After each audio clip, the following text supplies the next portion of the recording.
राजकुमार जी पूछिए अपना सवाल। मैडम मैंने ट्रेंट लिया है 20 है मेरे पास 5400 के भाव पर। I can wait for 1 year. ठीक है, 5400 के भाव पे अच्छी इंटरेस्टिंग बाइंग है इनकी और 20 शेयर है इनके पास और अभी 1 साल और ट्रेंट में बने रहना चाहते हैं। बताइए राजेश जी क्या करना चाहिए ट्रेंट में 1 साल के नजरिए से? 5400 की इनकी बाइंग है। देखिए प्रशांत जी, लास्ट वीक जो है इस काउंटर में एक मेजर सेल ऑफ देखने को मिला था एंड जो क्लोजिंग थी वो काफी वीक थी। तो यहाँ से शॉर्ट टर्म में मेरे हिसाब से नेक्स्ट 2-3 मंथ्स जो है स्टॉक स्ट्रगल ही करता रहेगा। ऊपर में कोई भी बाउंस आएगा तो 6000 के आसपास एक बेरिश गैप रहेगा, तो 6000 के आसपास का एक स्टिफ रेजिस्टेंस है, वहां पे बाउंस आता है तो सेलिंग देखने को मिल सकता है। ऑन द लोअर साइड अगर आप देखें तो पॉसिबली एक्सपेक्ट करें स्टॉक जो है नियर टर्म में वापस जो रिसेंट स्विंग लोस थे 4750 के आसपास के, तो वो रिटेस्ट कर सकते हैं। तो नियर टर्म में 3 to 5 मंथ्स के हिसाब से व्यू नेगेटिव है। तो सलाह यही होगी कि कोई भी बाउंस आता है, ये जो ब्रॉडर अपट्रेंड मार्केट में चल रहा है, तो इसके चलते कोई भी बाउंस आता है तो बाउंस में एग्जिट करने की सलाह होगी। 6000 के आसपास का एक स्टिफ रेजिस्टेंस स्टॉक में दिखाई दे रहा है। राय आपको ट्रेंड पे इस वक्त मिलती हुई।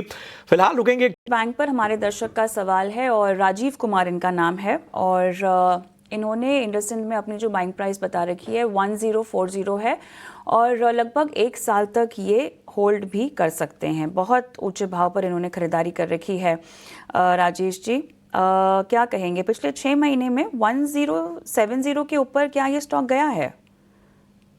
जी देखिए, इंडसइंड बैंक काफी चर्चे में रहा है, काफी न्यूज बेस्ड है ये काउंटर और अंडर परफॉर्म कर रहा है। अभी फिलहाल तो शॉर्ट टर्म में कहीं ना कहीं एक बॉटम आउट संकेत दे रहा है। नीचे में अगर आप देखें तो 820 का एक बहुत ही इंपॉर्टेंट सपोर्ट है, तो 820 का स्टॉप लॉस रखे होल्ड रख सकते हैं। ऑन द हाई साइड अगर आप देखें तो 880 के आसपास का हडल है, जैसे 880 क्रॉस करता है तो इसमें एक ट्रैक्शन आ सकता है टुवर्ड्स 1000 से 1050 के आसपास।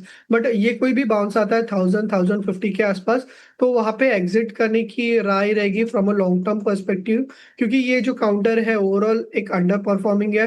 कोई भी बाउंस में जो है इसमें सेलिंग आ रहा है, तो फिलहाल के लिए वेट कीजिए। बट कोई भी मूव आता है टुवर्ड्स 1050 के आसपास तो वहां पे पोजीशंस को एग्जिट करना चाहिए।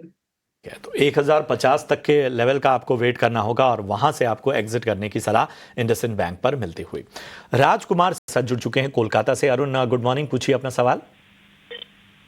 मेरे पास 500 आईओसी का शेयर है, 1 साल पहले लिया था। ठीक है। At the rate of 170। Okay, तो I can wait for another 6 month.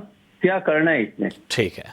तो अरुण जी ने आईओसी लिया हुआ है राजेश जी, 170 रुपए के भाव पे इन्होंने खरीदारी की हुई है और 6 महीने का आगे का नजरिया चाहते हैं। बताइए क्या आईओसी पर आपकी राय बन रही है?